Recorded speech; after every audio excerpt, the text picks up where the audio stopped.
नमस्कार दोस्तों, आज हम उन सभी महिलाओं और जोड़ों के लिए बात करने जा रहे हैं जो 2026 में अपने घर में एक नन्हे मेहमान का स्वागत करने की तैयारी कर रहे हैं। गर्भधारण सिर्फ एक शारीरिक प्रक्रिया नहीं है, बल्कि एक यात्रा है जिसमें आपके शरीर और मन दोनों का संतुलन बहुत जरूरी है। और इस संतुलन का एक बहुत बड़ा हिस्सा है आपके हार्मोन्स।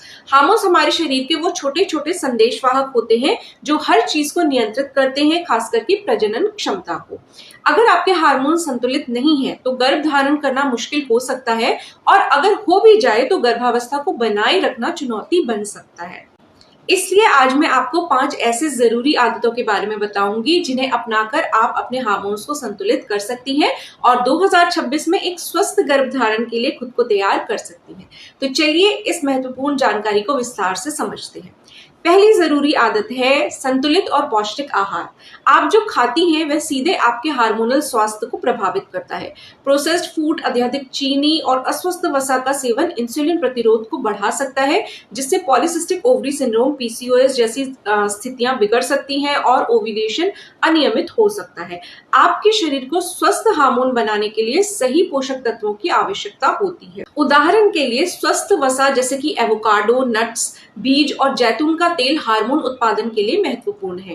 फाइबर युक्त खाद्य पदार्थ जैसे कि फल, सब्जियां और साबुत अनाज अतिरिक्त ईस्ट्रोजन को शरीर से बाहर निकालने में मदद करते हैं, जिससे हार्मोन संतुलन बना रहता है। प्रोटीन भी हार्मोन निर्माण का एक खंड है, इसलिए दालें, पनीर, अंडे और लीन मीट को अपने आहार में शामिल करें। अपने आहार से प्रोसेस्ड फूड और चीनी को कम कीजिए। हर भोजन में प्रोटीन, स्वस्थ वसा और फाइबर का संतुलन बनाए रखिए। रंगीन फल और सब्जियां खाएं क्योंकि वे एंटीऑक्सीडेंट से भरपूर होते हैं जो कोशिकाओं को नुकसान से बचाते हैं। पर्याप्त पानी पिएं क्योंकि हाइड्रेशन भी हार्मोनल स्वास्थ्य के लिए महत्वपूर्ण होता है। अब हम दूसरी जरूरी आदत की बात करते हैं, नियमित व्यायाम, लेकिन बहुत ज्यादा नहीं। नियमित शारीरिक गतिविधि हार्मोन संतुलन के लिए अद्भुत काम करती है। यह इंसुलिन संवेदनशीलता में सुधार करती है, तनाव हार्मोन कोर्टिसोल को कम करती है और एंडोर्फिन नाम के फील गुड हार्मोन को बढ़ाती है।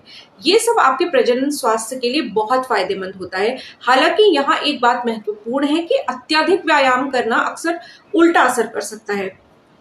तो बहुत ज्यादा तीव्र व्यायाम शरीर पर तनाव डाल सकता है, जिससे कि कोर्टिसोल का स्तर बढ़ जाता है और आपके प्रजनन हार्मोन बाधित हो सकते हैं। इसलिए संतुलन बहुत जरूरी है। हर दिन कम से कम 30 मिनट की मध्यम तीव्रता वाली गतिविधि का लक्ष्य रखिए। इसमें तेज चलना, योग करना, तैराकी या हल्की जॉगिंग शामिल हो सकती है। अपने शरीर की सुने और उसे अत्यधिक थकाएं नहीं। यदि आप उच्च तीव्रता वाले व्यायाम करती हैं तो सुनिश्चित करें कि आप पर्याप्त आराम भी ले रही हैं। लेकिन ज्यादातर मैं कहूंगी कि तीव्रता वाले व्यायाम अच्छे नहीं होते फर्टिलिटी के लिए। अब हम तीसरी जरूरी आदत की बात करेंगे, पर्याप्त और गुणवत्तापूर्ण नींद।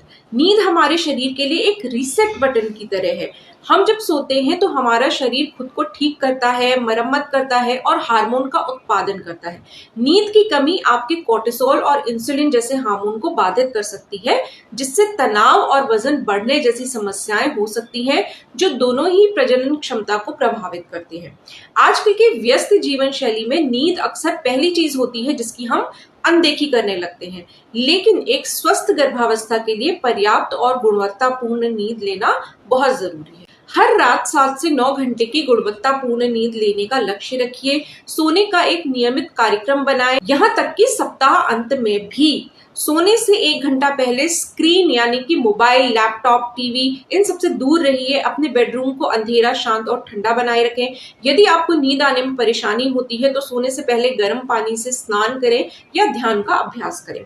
अब हम चौथी जरूरी आदत की बात करेंगे, तनाव प्रबंधन और मानसिक शांति। तनाव सिर्फ आपके दिमाग पर ही नहीं बल्कि आपके पूरे शरीर पर असर डालता है, जिसमें आपके हार्मोन भी शामिल हैं। जब आप तनाव में होती हैं तो आपका शरीर कोर्टिसोल और एड्रेनालिन जैसे हार्मोन छोड़ता है, जो आपके प्रजनन हार्मोन को दबा सकते हैं। लगातार तनाव ओव्यूलेशन को बाधित कर सकता है और गर्भधारण करना मुश्किल बना सकता है। गर्भधारण की कोशिश करना अपने आप में तनावपूर्ण हो सकता है, खासकर जब इसमें समय लगता है। इसलिए तनाव को प्रभावी ढंग से प्रबंधित करना बहुत जरूरी है। अपनी दिनचर्या में तनाव कम करने वाली गतिविधियों को शामिल कीजिए। योग, ध्यान, गहरी सांस लेने के व्यायाम, प्रकृति में समय बिताना या अपनी पसंद की कोई हॉबी अपनाना इसमें शामिल हो सकता है। अपने साथी, दोस्तों या परिवार के साथ अपनी भावनाओं को साझा करें। यदि तनाव बहुत ज्यादा है तो किसी काउंसलर या थेरेपिस्ट से बात करने में संकोच ना करें। अब हम 5वीं जरूरी आदत के बारे में बात करेंगे, विषाक्त पदार्थों से बचाव। हमारे पर्यावरण में कई ऐसे रसायन और विषाक्त पदार्थ मौजूद हैं जो हमारे हार्मोन संतुलन को बाधित कर सकते हैं। इन्हें एंडोक्राइन डिसरप्टर्स कहा जाता है। ये रसायन प्लास्टिक, कीटनाशकों, कुछ सौंदर्य प्रसाधनों और सफाई उत्पादों में पाए जा सकते हैं। ये शरीर में एस्ट्रोजन जैसे हार्मोन की नकल कर सकते हैं या उसके उत्पादन को बाधित कर सकते हैं। इन विषाक्त पदार्थों के संपर्क में आने से प्रजनन क्षमता पर नकारात्मक प्रभाव पड़ सकता है, जिससे हार्मोन असंतुलन और ओव्यूलेशन संबंधी समस्याएं हो सकती हैं।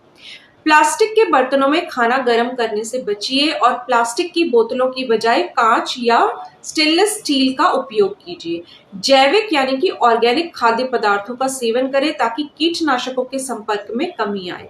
प्राकृतिक और रसायन मुक्त सौंदर्य प्रसाधनों और सफाई उत्पादों का उपयोग करें। अपने घर में हवा की गुणवत्ता का ध्यान रखें और पर्याप्त वेंटिलेशन सुनिश्चित कीजिए।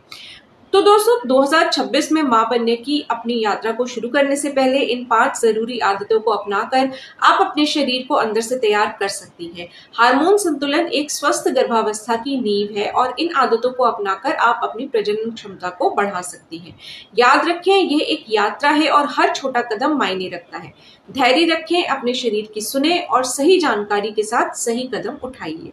अगर आपको ये जानकारी उपयोगी लगी है तो कृपया इस वीडियो को लाइक करें, शेयर करें और हमारे चैनल को सब्सक्राइब करना ना भूलें। जल्दी मिलेंगे एक और नए और जानकारीपूर्ण वीडियो के साथ। तब तक के लिए स्वस्थ रहें, खुश रहें और उम्मीद ना छोड़ें। नमस्कार।